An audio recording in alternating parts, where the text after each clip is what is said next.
Hello, hockey humans of the world. Welcome to Tough Call Podcast. This episode covers the remainder of the preseason, the period from September 30th to October 6th, 2025. So, obviously, this episode will be dominated by the Panthers Lightning debacle, and that'll be its own chapter in this episode. I mean, it was so bad that somehow it made even the Canadian markets forget that most of the same nonsense happened between the Leafs and the Canadians. That's how bad it was. So, a little more on the Canadian Royal Rumble as well coming up. But seriously, what happened between the Lightning and the Panthers is literally a combination of every tweak I'd like to see in terms of player safety, every tweak that the DOPS refuses to make, coming to a head to create that situation. The NHL did this to itself. And of course, the Lightning paid the biggest price of them all, literally. But again, I'll get to that later. So hopefully you stick around. Scattered around the rest of the league, we've got a nice elbow hidden in there and another helmet removal penalty to talk about. Tons of those in the preseason. Of course, there's some good stuff too, such as a massive hit on Svechnikov in overtime. So let's not waste any more time. Let's get on with this show. As always, if you want a more in-depth breakdown of any of the incidents I talk about here today, and for even more hits and questionable calls, check out my Tough Call YouTube channel and subscribe right now. You can follow me on most social media platforms, including at Tough Call Pod on X and Blue Sky, Tough Call on Facebook, at Tough Call Podcast on Instagram and Threads, and at Tough_Call on TikTok. I'm also a contributing member of the Heavy Hockey Network, so find them on YouTube as well, see some of my videos there, and read some of my articles at heavyhockey.com. My theme song is written by Everett Bolton, and with that, let's get into our first segment, as always, the weekly total fines and suspensions.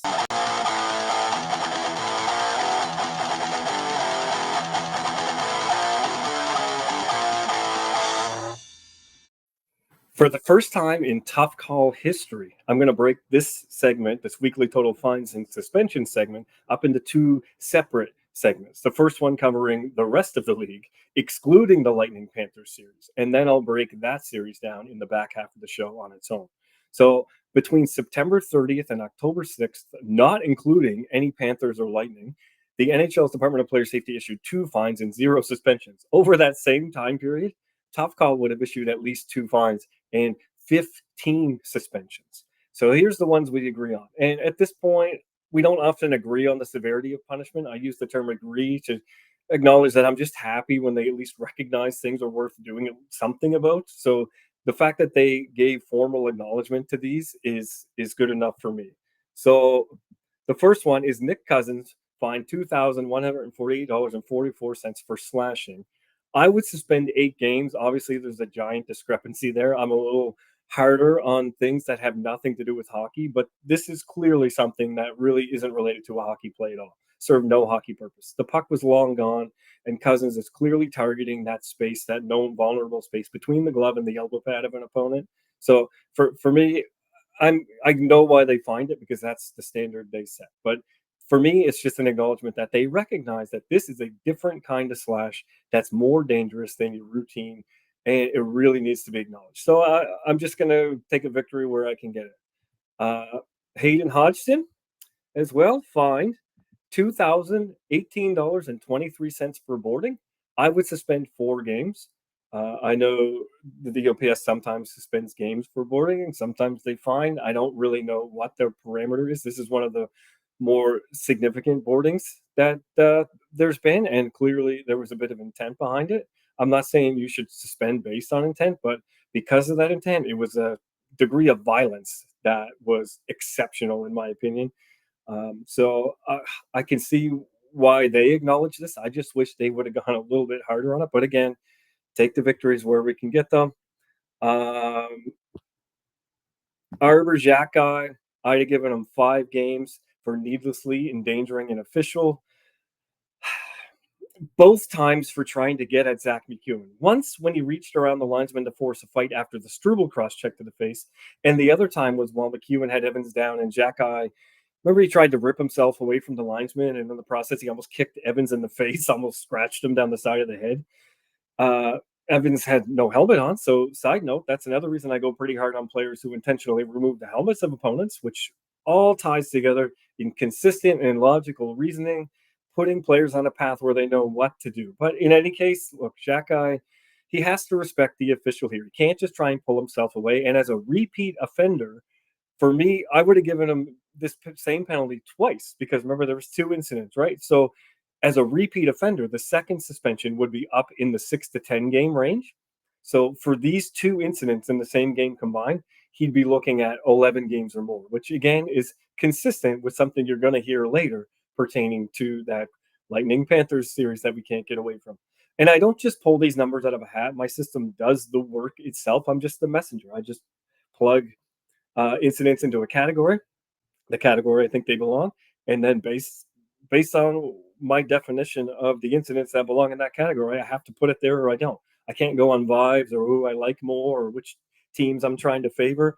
If this incident meets this criteria, it goes in this column. It gets this many games minimum, and it is what it is. So that's that's why my system is so consistent, and that's why you keep seeing the same numbers come up over and over again. Speaking of the Xhekaj brothers, Florian Xhekaj, I'd have given him 6 games for what I call being the aggressor. That's in the NHL rulebook, although they don't use this penalty as much as they should. For me, that's 6 games for being the aggressor is consistent with what you're going to hear later in the show. Again, and this is for when he forced Yakimchuk into a fight during the scrum. Remember, Arbor Xhekaj almost kicked Evans in the head we just talked about? That whole situation was started by a McEwen on Evans' head after a whistle. So in that melee, Florian grabbed Yakimchuk, force-fed him his lunch, and that's 6 games. But if you remember how that ended, you'll understand why I also am going to give him 10 games because of unsportsmanlike conduct. Now, it's because of that WWE style pull down. And there's a video of that on my social media where it really is shades of that. Remember, Jalen Chatfield did the same thing to McMichael in a fight, and everybody was talking about that last year. Well, no one is talking about this, which because there's so much going on. This was just a blip in the radar of that whole game, let alone what's going on across the league. But for me, that's a pretty significant thing to do to someone who's in a fight who doesn't even want to be in that fight anyway because you forced them to be there. So I would put him as a repeat offender, and that suspension would be longer. So he'd get the 2 suspensions for that. Jaden Struble, 8 games for cross-checking. Again, this is consistent with the 7 games I'd have given Isaac Phillips last week, and it's consistent with things we're going to talk about that in the Florida Panthers, Tampa Bay Lightning stuff. Like, it's all consistent. It's all the same. You do the crime. It doesn't matter the situation. It doesn't matter the time of year. It doesn't matter the team you play for, the name on your back. You will get the same amount of time.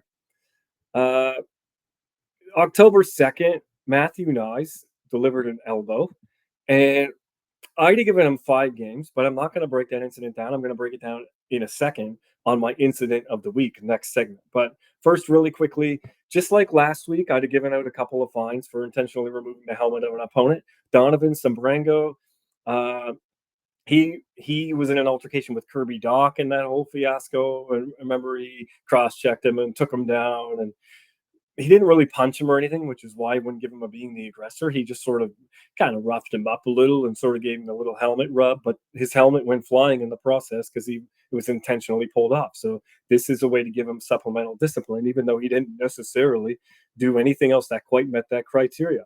And then Leon Draisaitl, I'd also have given him $2,500 for putting Elias Pettersson in basically a helmet pull headlock after a face-off. They were in a face-off battle. Draisaitl followed him, put him in a move and tore him down and tore his helmet off.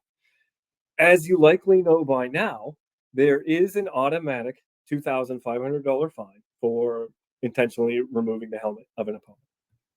And so I talked about this a lot on my last podcast episode, and I gave all my reasons for this punishment.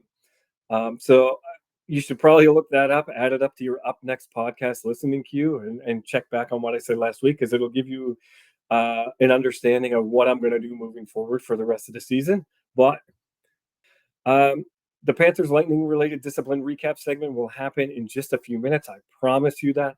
But for now, let's get into that elbowing incident, Matthew Knies, on my incident of the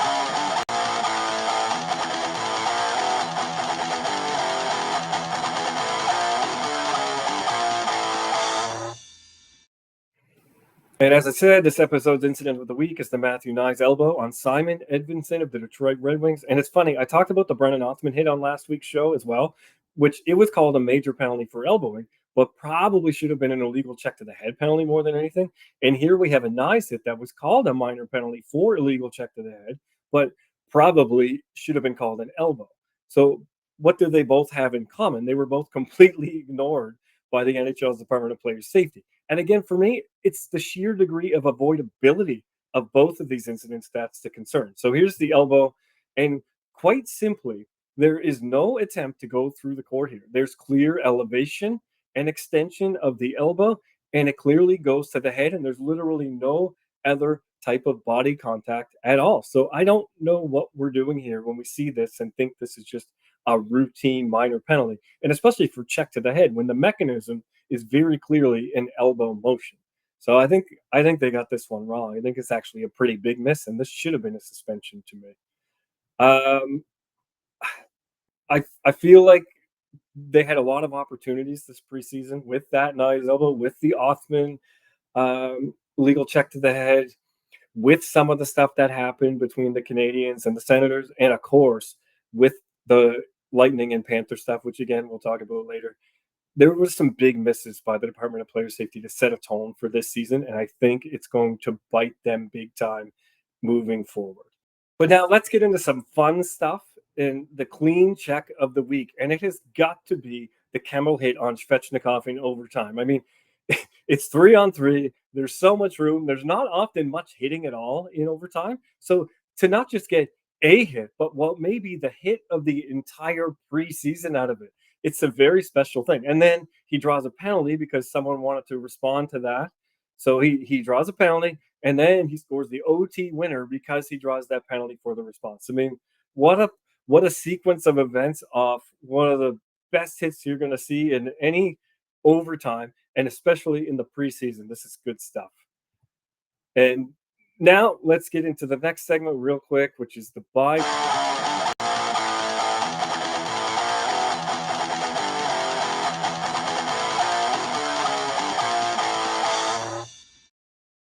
This episode's by request comes from longtime Twitter follower at RobosTop10. This person sends me clips all the time or points things out to me. It's very much appreciated. I hope we all continue to do that.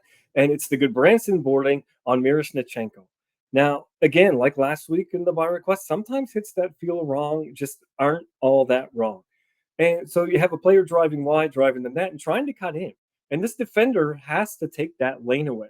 And that's their job. And Goodbranson goes stick on the ice, and Miroshnichenko just gets inside that stick and starts to get inside his shoulder. So Goodbranson has every right to block that path off by keeping himself on the same line. If he changes his path of trajectory and turns into Miroshnichenko and forces him directly towards the boards, that's different. But all he's doing is staying on the same path of travel and cutting off that lane. He's just stopping that attacker from cutting in. So, I mean, you can't force a defender to just let someone drive the net like that, as long as they're not doing anything outrageously dangerous, which he didn't. He just stayed on a path of travel and forced Miroshnichenko away from the net, and that's all you can do. But because of the speed of the game and the natural path that when you're going towards the net, the path will ultimately end up in a, usually if you don't stop or lose your ability to stop, you're going to crash into the end boards. And it is what it is. Sometimes that's just the nature of the game. And this is just an unfortunate result of a hockey play in a dangerous part of the ice. So I don't think there is anything wrong here that you need to look any further at. I'm not sure it should have even been a minor penalty. It's just a good defensive angling job, in my opinion. And now let's get into the Panthers Lightning stuff on our last segment of the show. Here's the thing.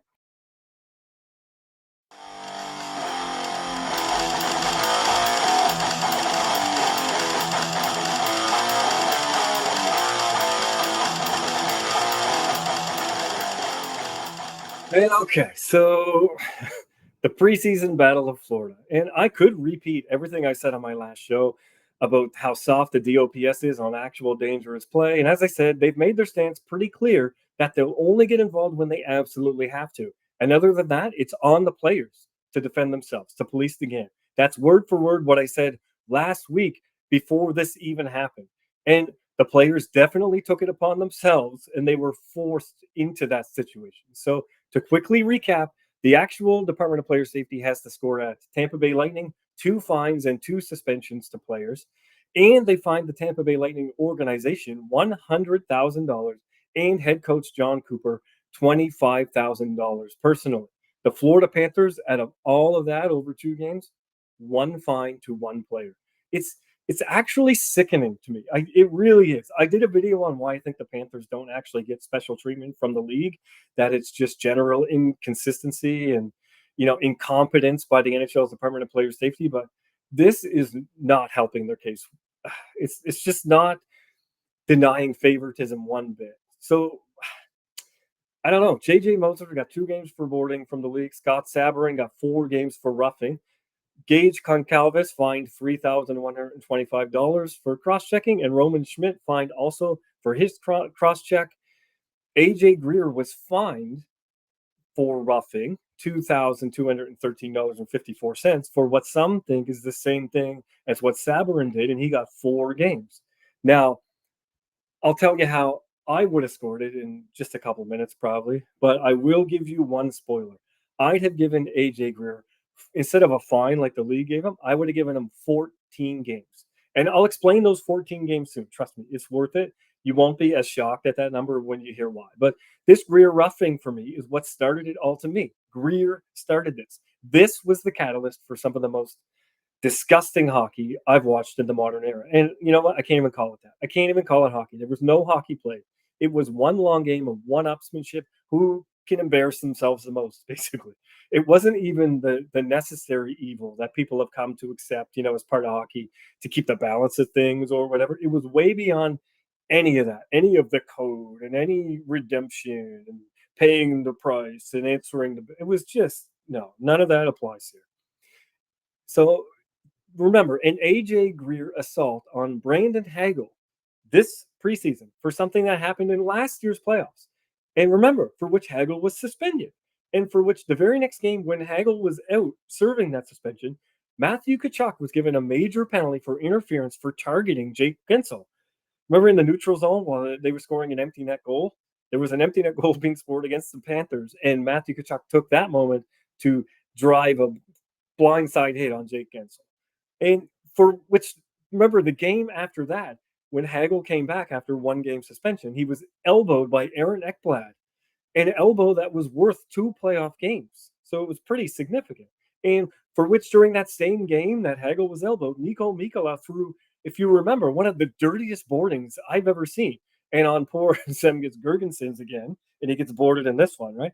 And Mikkola only got fined for that significant boarding. So with Hagel being suspended, then being elbowed, concussed, and knocked out of the playoffs, and with Guentzel and Gergensons both targeted in retaliation, and with the Panthers winning the series, I mean, at what point do you consider the debt paid for one hit by Hagel on Barkov that he served a suspension for? I mean, so now months later in the preseason, AJ Greer gets to mug Hagel and cold cock him like the Panthers owe him something, like it was their turn to even the score. And Greer only gets a double minor for roughing for that and a fine. That assault set the stage for everything that followed. 186 penalty minutes that game, 284 penalty minutes or whatever it was the next game, 2 fines, 2 suspensions for the Lightning, their team fine, their coach fined, because the league couldn't give a player a major penalty in game misconduct for sticking a man who had no reason to expect it in the face and then sucker punching him twice. They couldn't bring themselves to call that a major penalty and a game ejection. It was all the DOPS could do to bring themselves, it seems, to give him a fine. And let's face it, that was a hollow, meaningless punishment that the Lightning, they saw right through it. And by not punishing AJ Greer, they literally invited this reaction by the Lightning and encouraged the violent response. But that's not even what frustrates me the most about any of this. This is my whole thing. It's the complete lack of inconsistency that compounds the problem even further. It's like, think about it. When one team runs a goalie 2 or 3 times in a game, and then the ref goes over and warns both benches, like the next one who runs a goalie is getting tossed, right? But shouldn't the other team get a couple of freebies too? Like, that's how you lose control. That's how you frustrate players. And that's what the league did. The next game, everything became a 5-minute major. Greer got to attack Hagel. He got a double minor. He got to stay in the game. He even fought later again, and he still gets to start the regular season and the next preseason game. Sabourin returned the favor on Ekblad, but he was immediately given a 5-minute major and ejected, just like that. So Boarding, same thing. Moser, 5-minute major and ejected instantly, just like that. So he couldn't stay in the game and cause more havoc like Greer could. Now, to be fair, Verhaeghe was also given a 5-minute major for his boarding, and he was ejected. But when you think about it's pretty crazy because Verhaeghe himself has hit people the exact same way multiple times from behind into the boards. I have it on my YouTube channel, and there's been no call. The NHL is notoriously weak on boarding. They're famous for it. And the NHL has a boarding problem. And think about the last time you saw a 5-minute major for boarding. Think about how violent that hit was. And I'm thinking the last time that happened was probably the aforementioned Mikkola revenge boarding last playoffs. And it was against Gergensen, so that sounds familiar. And if you remember, that hit was while Gergensen was on his knees. He couldn't have been more vulnerable. It couldn't have been more dangerous and more avoidable. So, meanwhile, here and now, in any other scenario, if that gets a fine, right? I'm not kidding when I say Verhaeghe likely wouldn't have even gotten a minor penalty for his hit in any other situation. And you can't just up the ante at this moment. You can't just change the standard the very next game. It's not fair. Either it's up to the players to settle scores or it isn't. But if you're going to let it get to the point where the scores need to be settled and they're this significant, then you have to let them finish the job. And more importantly, you have to keep the points the same. A punishment for one should be the same as the other. Even if the scale is going to be higher overall because of the situation, because of the teams involved, it has to be the same on one side or the other. You can't change it, have it one way for one team, and then when the time for revenge comes, you can't make it worse for the other. Now, with how one-sided the NHL let this all end, what's happened now, I fear, is the Panthers feel empowered. They feel justified in their actions. And they probably even, like before, like going into this game, they probably even feel like they still owe the Lightning again because the Lightning came at them and it was greasy and they weren't playing hockey, right? The Panthers feel like the league agrees with them, that they were in the right. And now they have a reason to go after the Lightning again to respond to this. And the Lightning, of course, no doubt feel like they still have some sour grapes to grind, which who can blame them? They were set up to fail by the league and by the Department of Player Safety. Now, again, to be fair, for fines and suspensions, I also have it in favor of the Panthers. I've got Lightning suspensions myself as like tough call would suspend. Goncalves, I would have given him 8 games for his cross-checking to the head, and Schmidt 9 games for cross-checking to the head, which is consistent with the 6, 7, 8, 9 games I gave other people across the league. That's the difference. I'd have given Bjorkstrand 3 games for charging that high hit that the league didn't even address. He went in for a backwards reverse hit and kind of raised up and hit a player high. I'd have given him 3 games for that. And Moser, I would have given 5 games for boarding. And Sabourin, sure, give him 6 games. They got 4 from the league. I'd have given him 6 games for being the aggressor. Okay, that's the Lightning side of things. I don't like what they did, but I've got the Panthers also as Mackie Samoskevich. I would have given a $2,500 fine too for unsportsmanlike conduct for after the whistle stuff in one of the games. It's on my YouTube channel as well. Carter Verhaeghe, I would have given him the equivalent 5 games for boarding as what I gave Moser. And I'd have suspended AJ Greer twice. So I'll get to that in a minute and break that one down. But so instead of 2 fines plus 2 suspensions against Tampa, against 1 fine for the Florida Panthers, or a 4-1 discrepancy, I've got 5 suspensions against Tampa, against 1 fine and 3 suspensions against Florida. So I'm 5-4. It's way more even. And the best part is, under my system, I went hardest on the thing that started it. That's the key. AJ Greer attacking Brandon Hagel. That's the thing, remember, that started this whole situation. The DOPS fined him just over $2,000, and I'd have suspended him for 14 games. That's a very significant difference. Do you think any of that other nonsense would have happened if AJ Greer had had to sit 14 games? I doubt it, and for 2 reasons. One, the 14-game suspension would probably have been enough for the Lightning to let it go. And at the very most, maybe they probably would have said, okay, maybe we'll fight Greer once later on in the year just for fun, just because why not? Right. But none of the whole shenanigans of running everyone else would have happened. And two, now it would make sense to go hard on any revenge that may follow because you went hard on the first ones. Now it's reasonable to give the Lightning significant suspensions because you've already set the tone. And keep in mind, this wasn't hindsight by me. I put my AJ Greer suspension recommendation video out on October 3rd before any of the October 4th shenanigans happened, before that game was even played. So, how did I arrive at 14 games? How did I know that we would have wanted to go more severely on that? Well, that's the beauty of my system. The full breakdown video about that incident is there on my YouTube channel, like it always is. But essentially, how I got there is there was a high stick to the face. So Greer cross-checked Hagel, probably a minor penalty. But then when Hagel kind of looked back to see what was going on, Greer high sticked him in the face. And to me, a high stick like that to a player you just cross-checked and you're clearly now going back to re-engage with behind the play, away from the puck, that's not okay under my system. That goes in the 6 to 10 game suspension category as a play that has nothing to do with hockey. So whether he even did anything else or not, whether he ever punched him or not, I would have given him 6 games for that high stick. There's similar high sticks out there, sure. There's worse ones even that we'd never suspend those, of course. But the beauty of my system is it punishes not only the result, but the action. Like I said, he was going out of his way to engage with a stick up like that. So accident or not, it doesn't matter. It's an unreasonable situation to put yourself in. It's easily avoidable, and he created it by his own actions. So anything that happens with that stick up in there in that moment is on him because he could have prevented it by just not engaging. The force wasn't significant, but he got the face. So 6 games, the bare minimum. Then after that, of course, he threw the 2 punches. And it was the second punch to me in quick succession that turns this from a roughing, like the league called it, to a fight, in my opinion.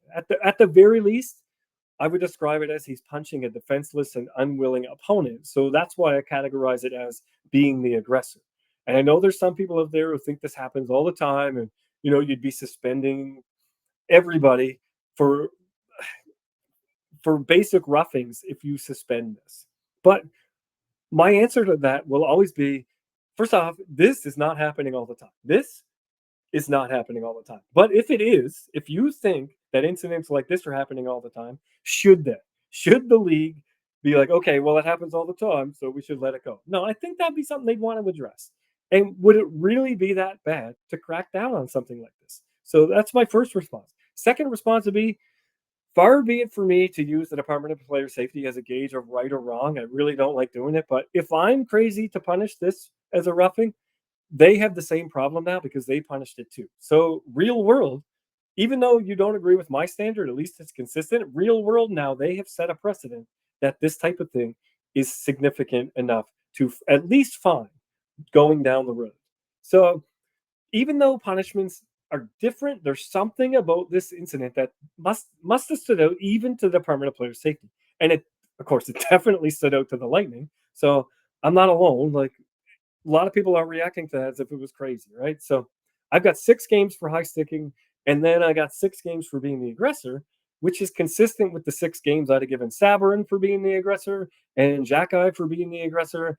A being the aggressor penalty is worth so many games, no matter who it's by, what team they play for, what the game situation is, what happened the game before, doesn't matter. That's consistency because my standard doesn't change. And yeah, 6 and 6 is 12. I get it. Not 14. And I said I give them 14. But as a lot of you know, one more aspect of my system is not using a blanket punishment for multiple infractions in the same incident. So if you do 2 suspendable offenses, one back to back in the same on the same person within 5 seconds, those are treated as 2 separate suspendable incidents when I talk about what I would do as a suspension. So there'd be a suspension for a high stick, and then the suspension for being the aggressor is treated like a separate offense from a recently disciplined player who would now be a repeat offender. So extra games would be tacked on. So 14 games because it's 6 plus 6, but the second 6 gets increased to 8 or so because repeat offenses, you're going to put extra games on. Now, 14 games or not. Okay, let's just say the Lightning still decided we don't care. He got 14 games, doesn't matter. We're out for blood. We don't like what he did. We're going to get him back. At least they could still do that, knowing the going rate for everything the next game. There'd be no surprises. And forget the proposed number of games. That's what I mean. It's the consistency is the most important part. What we see is a real world mugging by Greer. We see that get a double minor and a fine one way, and a major and a suspension the other way. And it's very frustrating. We see a boarding get 2 games one way, nothing the other. And we see the team that started this whole thing get nothing, and the other team get $100,000 fine. It's infuriating. We see the bully rewarded time and time and time again in this league. And it definitely doesn't help that the Panthers won their first game of the regular season 3-2. And who scores the first goal of their season? A.J. Greer. And who scores the second? Carter Verhaeghe. And neither of them should have even been playing in that game. So how about a world where the mugging suspensions cancel each other out, the boarding suspensions cancel each other out, one cross check to the face cancels out a stick to the face the other way, and the only extras would have been the second cross check to the face suspension for the Lightning and an unsportsmanlike conduct fine to the Panthers. I can't imagine anyone having a problem with that. And the biggest suspension of all was the original. That's, again, the most important thing. All the players should have to worry about isn't settling scores. They shouldn't have to be forced to take matters in their own hands. All the players should have to worry about is playing hockey, period.